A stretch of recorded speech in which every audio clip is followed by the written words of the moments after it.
mengajak nih sahabat, ya, yuk yang mau umroh bersama Al-Fakir Ibrahim di bulan Oktober sahabat, insya Allah aman, nyaman, ya, dan terjangkau. Ya, insya Allah bulan Oktober sahabat, ya, yang punya kelebihan rezeki, mari sama-sama kita berziarah ke makam Rasulullah Sallallahu Alaihi Wasallam.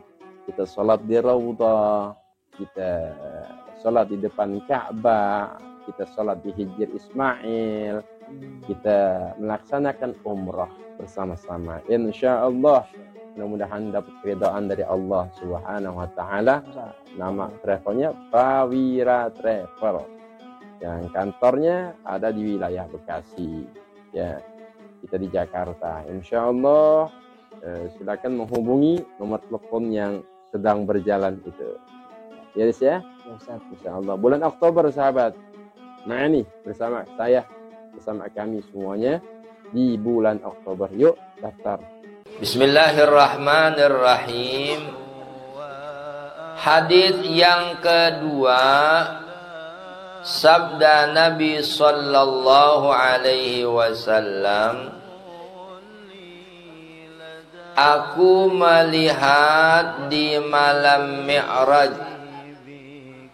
Ya, halaman 7 ada ketemu. 2 baris dari atas. Nabi sabdakan, aku melihat di malam Mi'raj hal keadaan orang yang disiksa di api neraka.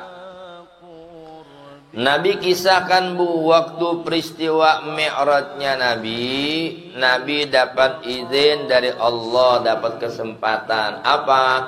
Untuk melihat melongok ke dalam neraka. Dan Nabi dapati kebanyakan apa tuh? Ya, di dalam neraka disiksa, digantung orang itu di dalam api neraka. Maka aku, kata Nabi, bertanya pada malaikat. Malaikat yang menunggu. Nunggu apa tuh? Neraka. Menunggu api itu. Betapa mereka itu. Artinya, apa sebab yang membuat mereka disiksa sedemikian rupa? Maka berkata malaikat itu, dijawab sama malaikat, bahwa dosa mereka itu kepada emak bapak. Jadi ini balasan buat anak-anak yang waktu hidup di dunia dia berani kurang ajar sama orang tua. Ibu, semua dosa ditangguhkan nanti di akhirat kecuali satu. Apa? Bukan hanya di akhirat, itu dosa dipercepat di dunia. Dosa apa? Dosa durhaka anak sama orang tua. Di dunia aja anak kalau berani durhaka sama orang tua, percaya hidupnya nggak bakal berkah. Jauh daripada kesuksesan. Kenapa? Gara-gara durhaka sama orang tua. Di dunia tuh anak hidupnya nggak berkah, di akhirat dapat ancaman siksaan di api neraka. Nauzubillah. Telah berfirman Allah Subhanahu wa taala, apa Allah katakan? Allah firmankan, tiada aku keluarkan mereka itu si anak tuh yang disiksa daripada api neraka, melainkan kecuali apa? Dengan ridho mak bapak mereka itu. Ini anak bu yang disiksa di neraka, seterusnya dia akan disiksa di neraka kecuali kalau tuh anak udah dapat maaf dari orang tua, mak bapaknya udah ridho. Kan di hadis udah Nabi sebutkan, ridhollah fi ridhol walidaini. Ridhonya Allah ada pada ridho orang tua. Kalau orang tua dia maafin, Allah pun maafin, baru dikeluarin dari neraka. Maka berkata Rasulullah sallallahu alaihi wasallam, aku minta pada Allah taala dengan kataku, kata Nabi ini, Nabi berdoa, ai Tuhanku, keluarkanlah kiranya mak bapak mereka itu bersama daku. Nabi yang minta nih, supaya orang tua si anak yang sedang disiksa di neraka biar keluar bersama sama Nabi nih. Untuk apa? Akan melihat siksa anak-anak mereka itu. Harapannya, kalau sekalian mak bapak mereka itu kasihan kepada anak-anaknya. Berharap apa?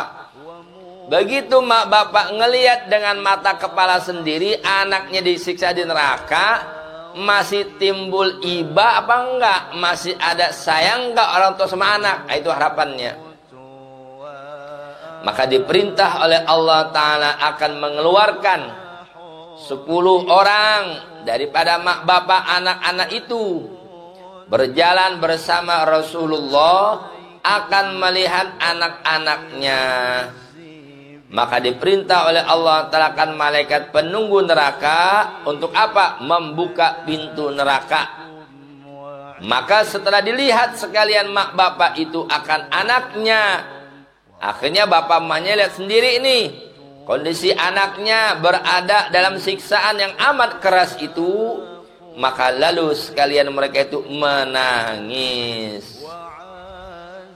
Makanya Bu, sekesel-keselnya orang tua sama anak, tetap orang tua apalagi ibu nggak bakal ada yang redho kalau anaknya kena musibah. Betul nggak? Sebenci-benci emak sama anak, tetap tuh emak akan katakan itu darah daging saya. Apalagi di akhirat nih Bu, tuh emak bapak nangis tuh lihat anaknya disiksa, dan berkata si orang tua, hai Tuhan kami, tiada kami mengetahui bahwa siksaan anak-anak kami begini kerasnya. Maka lalu mak bapak itu memanggil akan anak-anaknya, dipanggil-panggil tuh Bu. Dan neraka mak bapaknya panggil anaknya, fulan, fulan. Sehingga apa? Maka setelah didengar oleh anak-anak itu akan suara mak bapaknya, si anak kenalin, ya suara emak, suara bapak. Tuh lihat, anak masih ngenalin suara mak bapaknya, dipanggil-panggil. Lalu anak-anak itu sekali berteriak-teriak, menangis. Dengan katanya anak-anak itu, ya mak bapak kami telah terbakar hangus badan kami, terus ke hati kami dimakan oleh neraka membinasakan kami. Begitu dengar suara rintihan anaknya, maka sangatlah sedih menangis mak bapak mereka itu, lalu meminta syafaat pada Rasulullah sallallahu alaihi wasallam. Akhirnya Bu, tuh orang tua minta tolong sama Nabi supaya apa? Memberikan pertolongan, mintain sama Allah supaya tuh anaknya dikeluarin dari neraka. Nah itu. Maka berkata Rasulullah sallallahu alaihi wasallam, tiada akan dikeluarkan anak-anak itu daripada siksaan melainkan dengan syafaat pertolongan dari kamu juga. Orang tua minta tolong sama Nabi supaya Nabi kasih syafaat, tapi sama Nabi dibalikin, Bu, Pak, anak bapak ibu ini nggak bakal dikeluarin kecuali kalau dapat syafaat pertolongan dari bapak ibu sendiri. Artinya apa? Bapak ibu mau maafin nggak? Nah itu, ya. Lalu mak bapak itu meminta doa pada Allah Ta'ala apa? Bahwa akan mengeluarkan anak-anaknya itu. Akhirnya apa? Karena dasar kasih sayang orang tua sama anak, akhirnya tuh bapak emak apa? Berdoa, minta pada Allah Subhanahu wa Ta'ala agar apa? Anak-anaknya dimaafin, supaya anaknya dikeluarkan daripada siksa api neraka. Maka berfirman Allah Ta'ala kepada mak bapak itu, ditanya lagi sama Allah, apakah kamu hai orang tua, kamu telah ridho hati kamu kepada anak-anak kamu? Allah tanya dulu, bapak, hai ibu, kau ini sudah maafin belum anak kamu? Kau udah ridho belum? Udah dimaafin belum? Ya. Maka berkata mak bapak itu, telah ridholah kami kepada anak kami. Ya Allah, kami sudah maafin kesalahan anak kami, ya Allah. Kami sudah ridho. Nah, kalau udah ada pengakuan dari orang tua, mak bapaknya udah ridho sama anaknya, baru maka diperintah oleh Allah Ta'ala akan penunggu api neraka akan mengeluarkan anak itu. Padahal mereka itu si anak apa? Sudah menjadi areng. Bu, kemarin lebaran haji dapat sate, ibu bikin dapat daging, ibu bikin sate kan pakai areng ya. Biar cepat apa itu daging? Matang. Itu areng kira-kira namanya areng hitam apa putih? Nggak ada bagus-bagus kan Bu areng, Bu. Itu areng dunia. Ya, ada dari batok kelapa, ya kan? Ini manusia, Bu, udah jadi areng. Ya Allah. Makanya apa yang mau dibanggain? Laki dunia ngerasa ganteng, perempuan dunia merasa cantik. Ganteng, cantik, nggak ibadah, ya. Jadi bahan bakar api. Nauzubillah min dzalik. Nah ini, apalagi kalau dia apa? Berani durhaka sama orang tua, hancur seluruh tubuhnya jadi areng. Maka lalu dimasukkan mereka itu ke dalam sungai Ma'ul Haya. Di kitab lain disebutkan Bahrul Haya, lautan kehidupan. Jadi ini manusia nih Bu, anak-anak yang durhaka sama orang tua udah habis tuh Bu. Kata orang hutan kayu dipesiangin di neraka. Udah hancur, dikosong, udah jadi areng. Keluar, suruh nyebur dulu ke Ma'ul Haya, Bahrul Haya, lautan kehidupan, ya. Begitu dia nyebur ke Ma'ul Haya, maka lalu balik kembali badan mereka itu jadi bagus. Balik seperti semula, utuh badannya. Nah, udah utuh badannya, maka lalu mereka itu dimasukkan ke dalam surga jua adanya. Lihat, anak yang tadi di neraka bisa Allah keluarkan, bisa Allah selamatkan, bahkan bisa masuk ke dalam surga gara-gara redho siapa? Orang tua. Ini wajib dicamkan buat para anak-anak supaya mereka apa? Jangan pernah sekali-kali yang namanya ngelawan orang tua, membentak apalagi. Di akhir zaman Bu, Allahu Akbar, anak-anak memang sudah terjadi pergeseran akhlak. Anak sudah tidak lagi mengindahkan orang tua, anak sudah tidak berani lagi apa memuliakan orang tua. Anak sudah berani durhaka melawan orang tua, bahkan maaf yang lebih gilanya lagi, ada nggak anak bunuh orang tua? Nauzubillah min dzalik. Kayak apa dosanya itu? Ya, bunuh orang lain aja. Innan nafsa bin nafsi, nyawa harus dibayar nyawa. Lah iya, apalagi yang dibunuh bapak kandung, dosanya kayak apa coba? Nauzubillah min dzalik. Emak kandung dibunuh, la haula wala quwata illa billah. Gimana coba cara nebusnya tuh? Anak yang udah sukses aja dewasa, jabatan tinggi, udah sukses, udah kaya, apakah mereka bisa balas jasa orang tua? Nggak bakal bisa. Sedikit pun nggak bakal bisa. Jasa orang tua, apalagi perempuan, ibu mengandung 9 bulan lebih, bagaimana penderitaan tuh perempuan? Ya Allah, ya, jasanya nggak bakal bisa diganti. Nabi udah katakan, itulah agama Islam mengangkat derajat kaum wanita. Ya Rasulullah, siapa yang wajib aku taati, aku hormati? Ummuka, ibumu. Siapa lagi? Ummuka, ibumu. Siapa lagi? Ummuka, ibumu. 3 kali Nabi sebutin. Siapa lagi? Summa abuka, baru bapakmu. Nah, iya. Makanya Bu, istilahnya cuma satu, Ustaz Ibrahim. Surga di bawah telapak kaki, nggak ada di bawah kaki bapak. Ya tetap, jangan nanti anak malah kurang ajar sama bapak, nggak boleh juga. Sama bapak aja nggak boleh kurang ajar, apalagi sama ibu. Tuh lihat redonya, ya. Zaman sahabat sering kita dengar kisahnya tuh. Alqamah, ya iya, mau dibakar sama Nabi. Kenapa? Padahal rajin ibadah. Ditelusuri apa? Dia punya salah memaknya. Begitu dia sudah berumah tangga, udah punya bini, dia sudah mulai melupakan ibunya.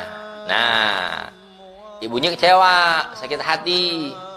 Nabi utuskan tuh sahabatnya, tanya sama ibunya Alqamah, Alqamah ada urusan apa nih?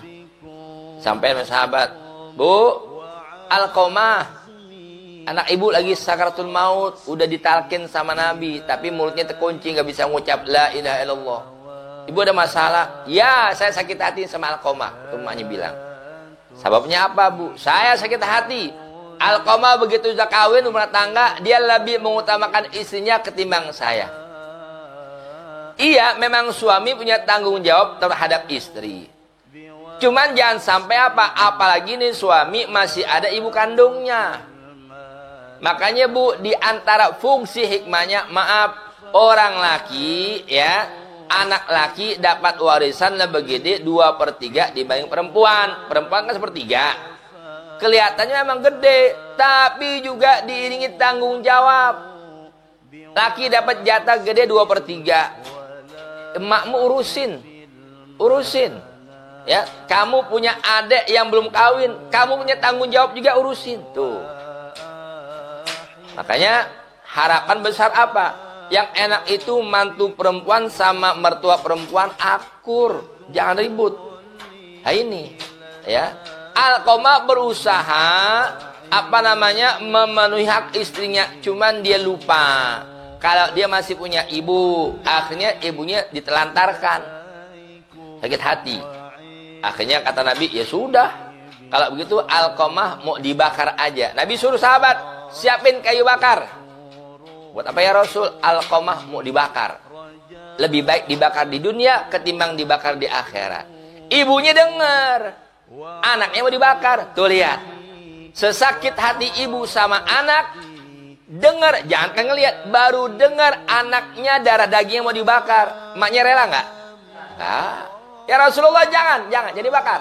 Alqamah anak saya.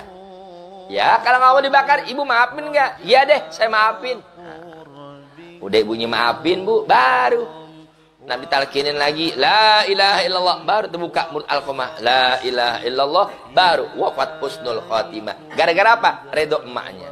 Nah, jadi apalah diri kita hidup kalau nggak dapat redho dari orang tua, ya beruntung. Kenapa? Guru kita Ustaz Ibrahim, apa? Tuh masih ada syurganya emaknya tuh. Dirawat Ustaz Ibrahim. Benar, dijaga. Hidup beliau nih, istrinya, anak-anak berkah, tuh masih ada. Ya, kunci surganya masih hidup, dirawat, dijaga. Ah, iya. Kita Bu berandai-andai, seandainya saat ini saya, ibu sama masih ada, ya Allah, betapa alangkah bahagianya. Tapi banyak di akhir zaman orang justru mensia-siakan orang tua, apalagi ibunya. Bu, ibu sanggup ngurus 10 anak, tapi sebaliknya 10 anak sanggup nggak ngurus 1 ibu. Yang ada emaknya dititipin kemana? Itu anak kurang ajar namanya. Iya, emaknya disisihkan begitu saja. Padahal di saat itulah si ibu ingin menikmati usia akhir hayatnya. Di masa tuanya dia ingin menikmati, ya, apa? Ada curahan perhatian dari anaknya. Tapi ternyata anaknya malah lupa mamanya. Berapa banyak kejadian begitu? Ya, hati-hati, sayang. Padahal emaknya udah mati-matian ngerawat tuh anak. Ya, ada banyak perempuan. Kenapa? Ditinggal mati laki duluan, tapi perempuan tetap berjuang mati-matian. Gimana caranya anak saya tumbuh besar dewasa, sekolah, biar jadi orang sukses? Kan begitu Bu ya? Anak udah sukses, emaknya diapain? Nauzubillah, dilupain, ditinggalin begitu aja. Ya Allah. Makanya emak bener, nggak ada namanya tuh bekas emak. Mana ada bekas emak? Ya, sampai mati sampai kiamat tetap emak kandung. Ya. Jadi pelajaran itu buat siapapun jadi anak, ya. Itu ada kewajiban dalam agama untuk yang namanya bakti kepada kedua orang tua, birrul walidaini. Nah, jadi pelajaran buat kita juga nih sebagai orang tua, banyak-banyak berdoa diajarkan. Rabbana hablana min azwajina wa dzurriyyatina qurrata a'yun waj'alna lil muttaqina imama. Rabbana hablana, ya Allah, curahkan, berikan kepada kami min azwajina, dari istri-istri kami, wa min azwajina wa dzurriyyatina, keluarga kami, qurrata a'yun, ada di antara keturunan kami qurrata a'yun, penyejuk mata, artinya yang bikin senang, nyenengin hati orang tua. Waja'alna lil muttaqina imama, jadikan kami sebagai pemimpin bagi orang yang bertakwa beriman. Nah itu. Orang tua, ibu malam tahajud doain anak itu. Orang tua capek-capek tahajud bangun doain anak. Berharap biar anaknya tumbuh sukses, berhasil. Anak nggak tahu diri. Oh, ini semua hasil kerja keras saya. Saya sekolah capek-capek. Iya, kamu sekolah capek. Yang bayar siapa? Orang tua. Kamu capek kerja. Iya, kamu sukses. Dapat lowongan kerja, diterima lamaran kerjamu gara-gara siapa? Doa emak, doa orang tua. Iya. Nah, itu. Jadi yang namanya keberkahan tuh ada pada redonya orang tua. Ya. Keberuntungan anak-anak yang memang sudah belajar agama. Sini Majelis Talim Ustaz Ibrahim, Az-Zikrun Nafiah, banyak anak-anak murid-murid itu diajarkan. Nanti dia tumbuh dewasa dia akan berasa apa namanya? Selain dia wajib taat sama orang tua, murid itu tidak akan boleh yang namanya melupakan jasa para guru. Orang tua wajib ditaati sama anak, betul. Tapi hati-hati jangan sampai ada murid yang kurang ajar sama guru. Oh, ini lebih bahaya lagi. Bisa-bisa ilmu yang dia tuntut begitu gurunya nggak redo, ilmunya seketika sia-sia, nggak ada manfaatnya. Ya. Kenapa? Kalau anak aja bisa nyakitin orang tua kecewa. Tuh lihat, anak bisa mati su'ul khotimah, nauzubillah. Kenapa? Masuk neraka gara-gara nggak dapat ridho orang tua. Murid begitu juga, kalau nggak dapat ridho dari gurunya, hati-hati, waspada. Banyak orang di akhir zaman, ya. Ada istilah Ustaz Ibrahim, guru kencing berdiri, gitu ya. Muridnya kencing, oh repot. Artinya kan guru ngasih contoh yang nggak benar. Itu pentingnya juga. Iya bu, kita cari guru, tapi juga sekarang cari guru pilih-pilih. Kan katanya tuh guru itu Ustaz Ibrahim digugu dan ditiru gitu kan. Digugu tuh diikutin, ditiru, dicontoh. Kalau guru ngasih contoh yang benar, insya Allah muridnya benar. Nah kalau gurunya sableng, tahu sableng? Ada nggak guru sableng? Guru sableng ada nggak? Ada. Nah kalau gurunya sableng, muridnya gendeng. Nggak beres. Kenapa dibilang guru sableng? Ngajarinnya kagak bener. Iya. Ngajarin ilmu-ilmu yang bertentangan dengan syariat. Nggak sesuai kapasitas. Ibu kita aja sakit. Biar kata sakitnya sama. Anak kecil sakit demam, batuk, pilek. Yang dewasa juga. Tapi numpang tanya, Bu. Dikasih dokter obat. Obatnya dosisnya sama beda? Beda. Jadi kasih pelajaran itu yang sesuai ala qadri ukulihim, sesuai dengan kadar akalnya. Iya. Anak TK diajari ilmu kimia, nyambung nggak? Bukan saatnya. Ya. Jadi artinya kita juga guru lebih mengetahui kapasitas murid, maka si murid pun harus banyak syukur terima kasih sama guru. Jangan pernah kurang ajar. Anak sama orang tua nggak boleh kurang ajar. Anak murid pun nggak boleh kurang ajar sama yang namanya guru. Nah,